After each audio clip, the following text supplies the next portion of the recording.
राम राम लाला। राम राम बंसीलाल, बैठो। आज इधर का रास्ता कैसे भूल गए? क्या काम है? उधार चुकाने आए हैं क्या?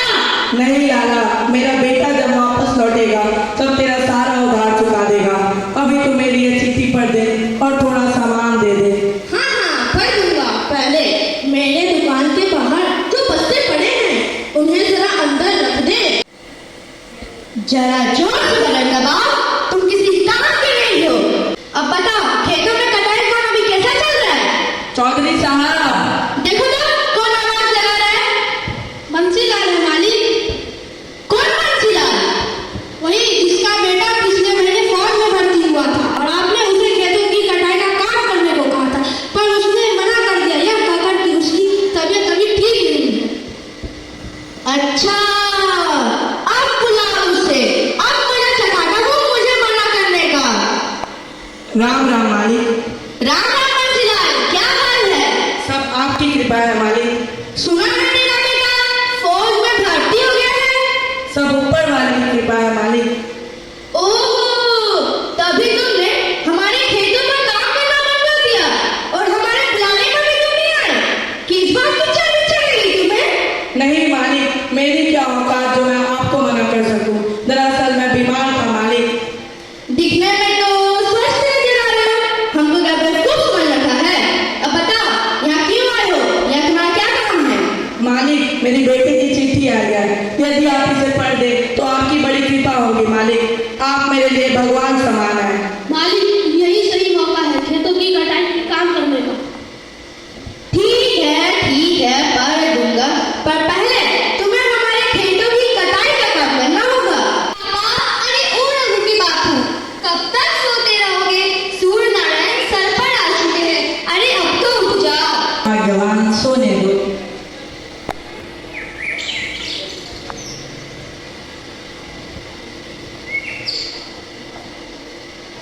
राम राम जाओ, अरे ओ जाओ, उठ। देख तेरी चिट्ठी आई है।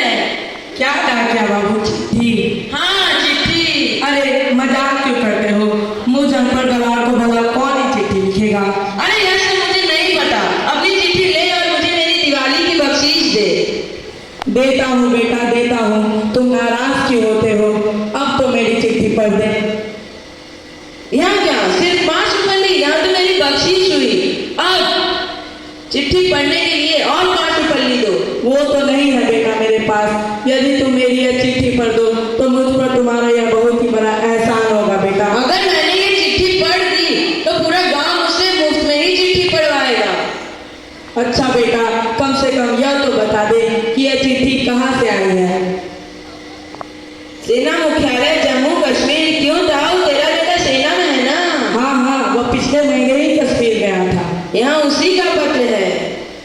अरे सुनती हो, जरा जल्दी बाहर आओ। देखो तो मेरे हाथ में क्या है। क्या हुआ रघु के बापू? सुबह सुबह कुबेर का खजाना मिल गया क्या? हाँ, कुछ ऐसा ही समझो। इसे देखते ही तुम खुशी के मारे उछल पड़ोगी। ऐसा क्या मिल गया? यह हमारे रघु की चिट्ठी है, हमारे लल्ला की चिट्ठी। मेरे रघु की चिट्ठी, मेरे लल्ला की चिट्ठी। हाय मेरे लल्ला की चिट्ठी। मगर इसमें लिखा क्या होगा? वो तो मुझे नहीं पता। तो अब इसे पढ़े कैसे? कौन पढ़ सकता है इसे? मैं कहती हूँ जाकर चौधरी साहब से पढ़वा लो। वह बड़े ही नेक आदमी है। वह हमारी मदद जरूर करेंगे। ठीक है, जाता हूँ। मरता क्या ना करता, सारा सामान बाहर से दुकान के अंदर रखवा देता है और नाला चश्मा न लाने का बहाना कर लेता है। पानी पियो। पढ़वाली चिट्ठी, क्या लिखा है चिट्ठी में बताओ? दोस्त तो हमारा ही है कि हमने पढ़ना लिखना नहीं सीखा। यदि सीख लिया होता तो ऐसे मारा मारा नहीं फिरना पड़ता। कोई बात नहीं जी, मैं पड़ोसी से आटा मांग के लाई थी, रोटियां लाती हूँ। बंसीलाल घर पहुंच के सारा हाल अपनी पत्नी से कहता है। रघु की माँ बंसीलाल से कहती है कि निराश मत होइए, दोस्त तो किसी का नहीं है, गरीब का तो हर कोई फायदा उठाता है।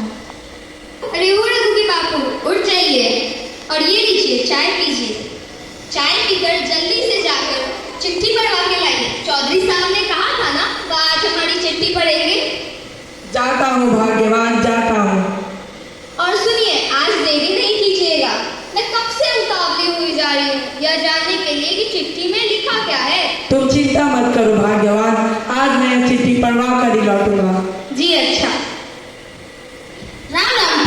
राम राम बेटा। इतनी सुबह सुबह कहाँ चल दिए ताऊ? तेरी भैया की चिट्ठी आई थी, उसी को पढ़वाने जा रहा था। बस इतनी सी बात, लाओ मैं पढ़ देता हूँ। रुक रुक बेटा, तेरी ताई को बुलाता हूँ। अरे सुनती हो, जरा जल्दी बाहर आओ। देखो तो यह लड़का हमारे रघु की चिट्ठी पढ़ रहा है। हाँ पढ़ते बेटा पढ़ते, भगवान तेरा भला करे। सेवा में श्री बंसीलाल जी, आपको बड़े दुख के साथ यह सूचित करना था कि आपका पुत्र सिपाही रघुवीर सिंह कश्मीर में आतंकवादियों से लड़ते लड़ते शहीद हो गया।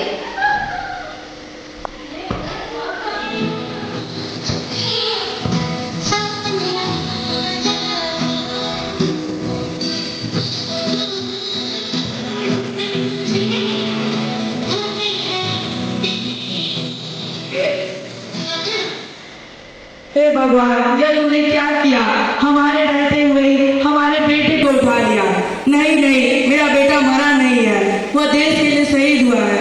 देश के लिए मेरा एक बेटा क्या 10 बेटे भी शहीद हो जाए तो मैं दुखी नहीं होगा। मुझे उदासी तो इस बात की है कि तूने मुझे ज्ञान नहीं दिया। मैं अपने बेटे की मौत की चिट्ठी पढ़ाने के लिए दर दर भटकता रहा। हे प्रभु, ओ मेहनत करने वालों, पढ़ना लिखना सीखो।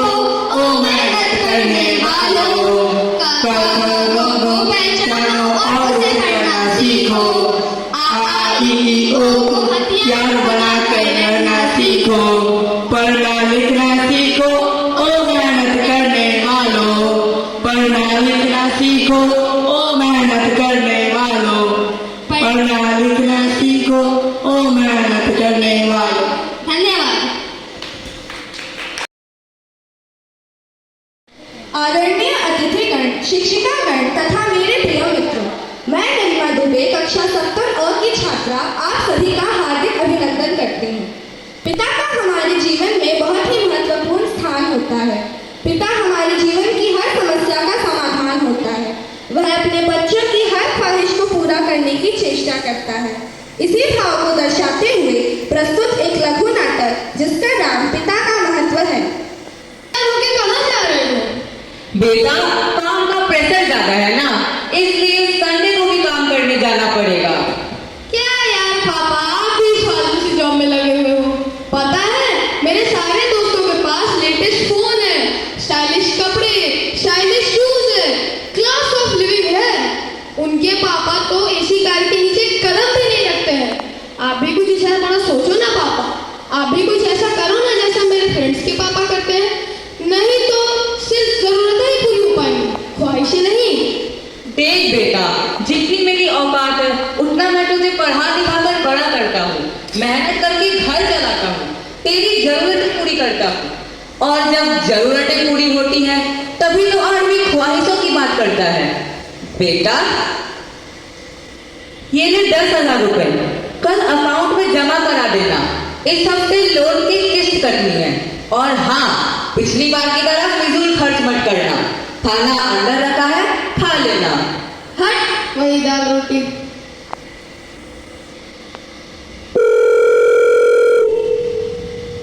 हाय सोनू, व्हाट्सएप यार, घर में मैं बैठे बैठे बोर हो गया हूँ। तेरे घर आ जाऊँ, तेरे होम थिएटर में बैठ के फिल्म देखते हैं। अरे तू सो रहा है क्या? अरे सुनना, मजा आएगा। आज मैं पार्टी देता हूँ। हाँ हाँ पक्का, हाँ हाँ, बंटी को भी बुला लेना। बाद राहुल अपने दोस्तों के साथ उनके घर पर पार्टी करते हुए। है तो तू भी करोड़पति की औलाद, मैं भी बड़ा होकर जब बिजनेस करूंगा ना, तब देखना।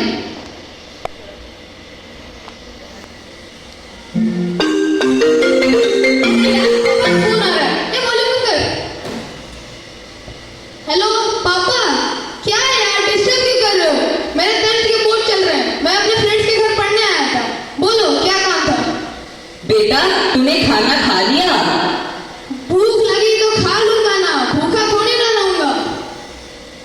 देख बेटा, अगर तू टाइम से खाना नहीं खाएगा ना तो बीमार हो जाएगा। क्या है यार पापा, बच्चा थोड़ी ना हूँ, खुद का ख्याल रखना आता है, परेशान मत करो। अबे राहुल, क्या हुआ मेरे पिज़्ज़े का?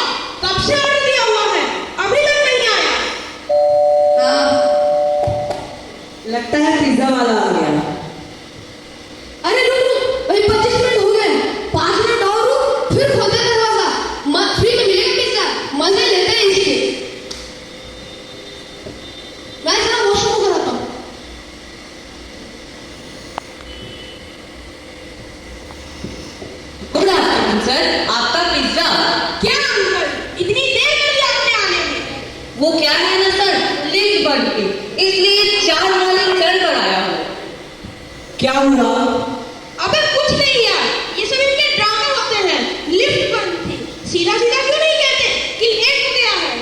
सॉरी सर, इस बार पेमेंट दे दीजिए, अगली बार बिल्कुल लेट नहीं होगा। क्या सॉरी, नहीं तो नाटक होता है इन पिज्जा वालों का। एक तो लेट से पेमेंट भी लेकर आते हैं और पूरा पैसा भी मांगते हैं। अबे राहुल, तू करना इसके साथ डील। चल बंटी, मैं तुझे अपना लेटेस्ट लैपटॉप दिखाता हूँ। पापा, ये सब क्या है? आप तो ऑफिस में काम करते थे।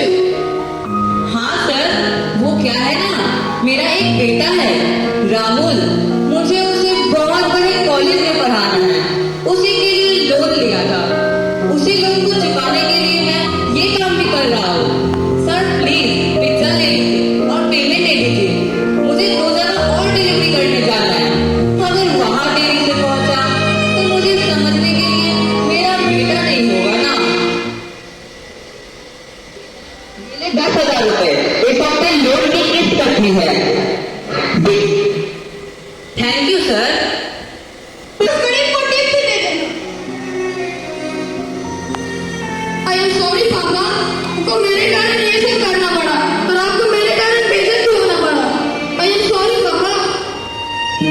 बेटा, मेरा रिजल्ट तो ऑफिस की जॉब से ही हो जाएगा, मुझे जरूरत नहीं है ये काम करने की, लेकिन फिर भी मैं 2 नौकरियां करता हूँ ताकि तेरी जरूरतों के साथ साथ तेरी ख्वाहिशें भी पूरी कर सकूं।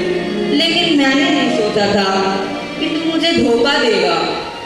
आई एम सॉरी पापा, पढ़ाई करने के लिए स्कूल जरूर जाता हूँ, लेकिन असली सबक आज आपने मुझे सिखा दिया। आई एम सॉरी पापा, आगे से कभी ऐसा नहीं करूँगा। आई प्रॉमिस पापा, आई प्रॉमिस। उठ जा बेटा।